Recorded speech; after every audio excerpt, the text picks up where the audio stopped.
Okay, so a couple of the things I've been seeing is they say that I don't have any proof for what I'm saying, but I do. And it's just that they choose what is acceptable as proof. For instance, they say that only my grandmother said my little brother was born like that because of my father, and nobody else in the family knew about it, so it must have been a lie.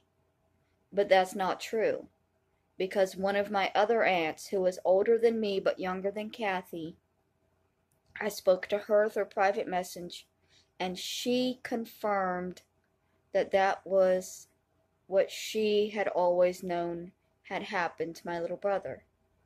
And that made Kathy angry, and Kathy came out in protest, saying that my other aunt was just a naive teenager. She didn't know what she was talking about. Don't take that for anything.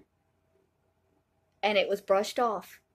And it was once again me against Kathy, when it should be me and my grandmother and my other aunt against Kathy's word, which would be 3 people against 1. But because they decide who is telling the truth and who is not, it's just Kathy's word against me, and everybody hates me, so they believe her. And not just with that, also, one of my friends contacted me and told me some things that I didn't even remember about my family growing up, because they lived right down the road, and there had been a war between my family and their family, in which my family, my older sister and my father, used my little brother's dirty diapers as weapons against them, putting them in their mailbox, throwing them at their house, things like that. Which proves how disturbed my family was, that they would do something like that to the neighbors. If they're doing that to people in public, what do you really think they were doing behind closed doors? And so what happened with that was, they came out and said that my friend was lying. She was trying to help me, so she made these things up, and they weren't going to believe her. She had no reason to lie. We weren't even really friends by this point. We barely spoke since I was a child. And she did want to help me, but it wasn't through lying. It was through giving me the little bit of information that she could recall. And because of that, she was attacked and called a liar, and told she was a horrible person for saying these things. And they were the truth, and they're still the truth.